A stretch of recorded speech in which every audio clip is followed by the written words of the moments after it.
Welcome to the deep dive.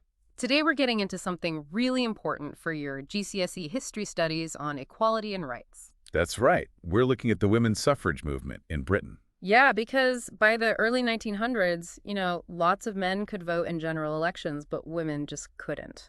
Not a single one. A really stark inequality. So our big question today is, how did women actually win the right to vote here in Britain?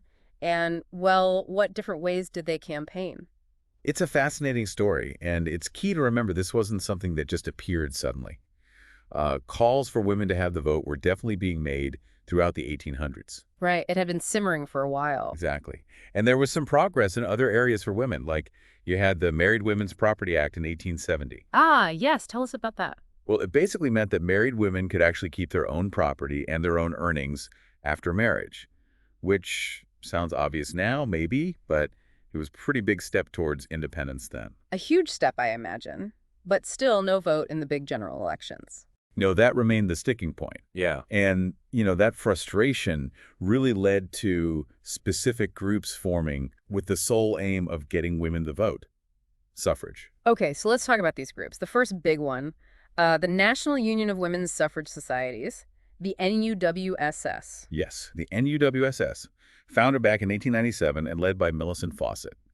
Their approach was, well, very much about being law-abiding, nonviolent. So what sort of things did they do? Think leaflets, pamphlets, holding peaceful rallies, big marches, and spending a lot of time lobbying MPs, trying to persuade them with, calm, rational arguments. Their strategy was kind of to prove the sexist arguments wrong by acting very respectably. Precisely. They wanted to show women were just as capable and rational as men and deserved the vote. They organized on a big scale, too. Like that pilgrimage in 1913. Yeah, the one from Carlisle all the way down to London, thousands of women walking for the cause. It showed real dedication. But I guess progress felt slow to some people. It did. Very slow.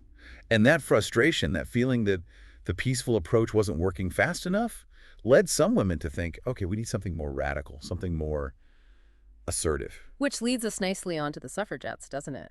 The Women's Social and Political Union, the WSPU. Absolutely. Founded in 1903 by Emmeline Pankhurst, along with her daughters Christabel and Sylvia.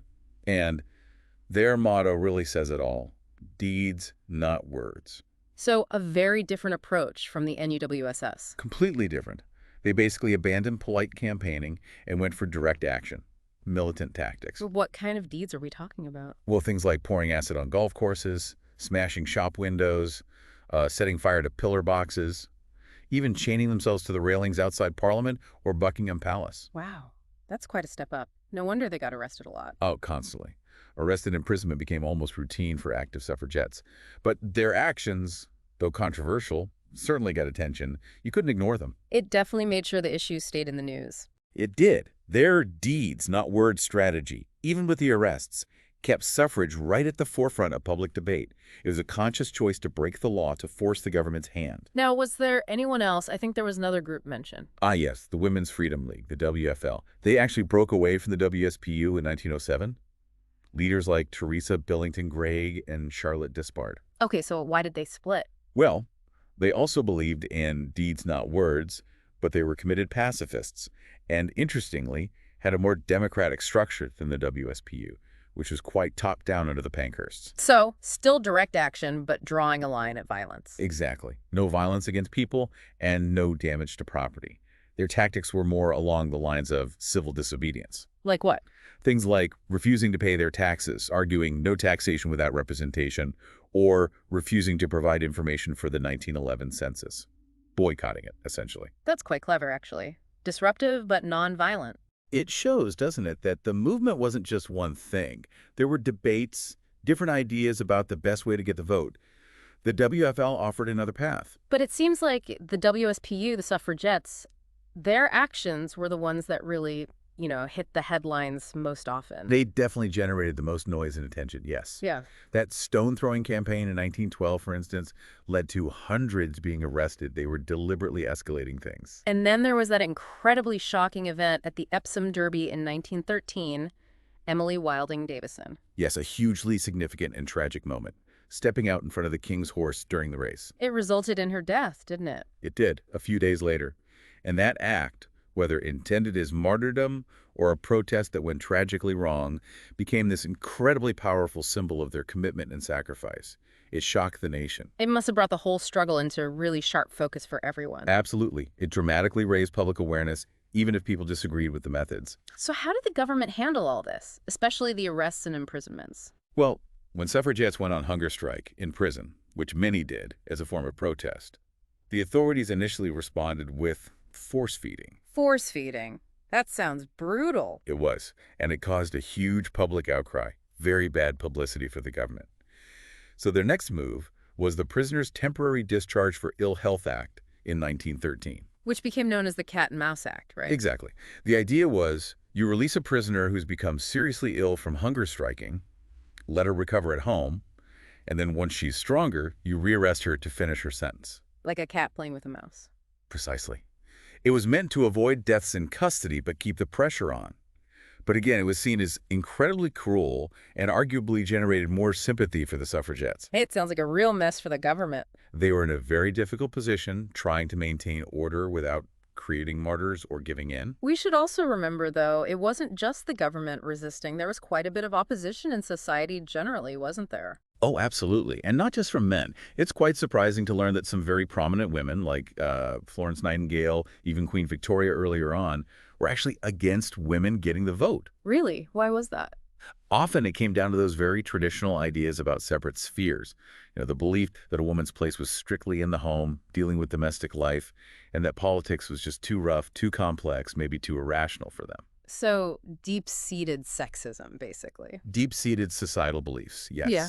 And you have powerful political figures like the Prime Minister at the time, Herbert Asquith, who was staunchly opposed. It was a major barrier. But then something massive happened that changed the landscape. The First World War. Yes. August 1914. That really was a pivotal moment for the suffrage campaign. How so? Did they carry on protesting? Well, most didn't. The NUWSS and the WSPU decided to suspend their campaigns and throw their support behind the national war effort. The pacifist WFL, however, continued some activity. So the main groups paused the fight for the vote. They did. And as huge numbers of men went off to fight, women stepped into the breach. They took on jobs that had always been considered men's work. Like in factories, munitions. Exactly. Munitions factories, engineering workshops, but also driving buses and trams, working on farms, delivering coal, even joining the police force in auxiliary roles. They were everywhere. And they proved they could do it. They absolutely proved they could do it and do it well. This wartime contribution massively challenged all those old stereotypes about women being fragile or incapable or only suited to domestic life. It must have been hard to argue women were too irrational for politics when they were literally keeping the country running. Precisely. The ground really shifted under the opposition's feet. Even Prime Minister David Lloyd George, who had replaced Asquith, later said it would have been utterly impossible to get through the war without women's work. That's quite an admission. It really is. Oh. And it directly led to a change in the law. In 1918, near the end of the war, the Representation of the People Act was passed. Okay, and what did that do? Was that it? Did women get the vote? Partially. It was a huge breakthrough. The act gave the vote to all men over 21. And significantly, it gave the vote to some women for the first time in parliamentary elections. Some women, not all. No. It was women over the age of 30, and crucially, they had to meet a property qualification, either owning property themselves or being married to someone who did. Ah, so it wasn't equal suffrage yet. Why the age difference and the property rule? Well, the age gap was partly because men had suffered such heavy losses in the war, and there was a fear women voters would suddenly outnumber men. The property thing reflected older ideas about voters needing a stake in the country, but it effectively excluded many working-class women. So a massive step forward, definitely, but the job wasn't quite finished. Exactly right. A landmark victory, acknowledging women's contribution, but not yet full equality. The fight had to continue.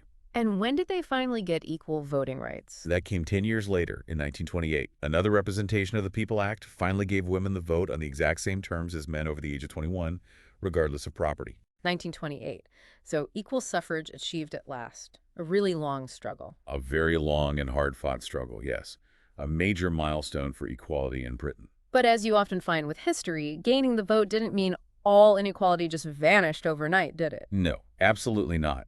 As you'll see in your studies, while the vote was fundamental, Women still face discrimination in employment, education, pay, and many other areas. That led to later phases of the women's movement focusing on these broader issues. Okay, so just to sort of recap this deep dive for everyone studying equality and rights, we started with those early calls, then saw the NUWSS, the suffragists, using peaceful constitutional methods.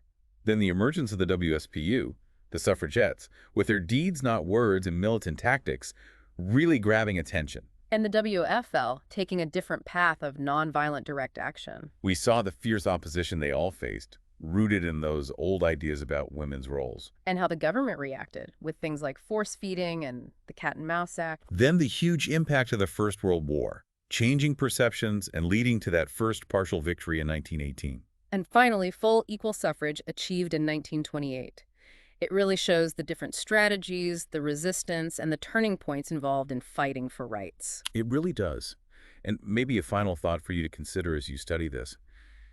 Gaining the vote was obviously crucial, but the fact that other inequalities continued raises a big question, doesn't it? What does it take to achieve true equality? Exactly.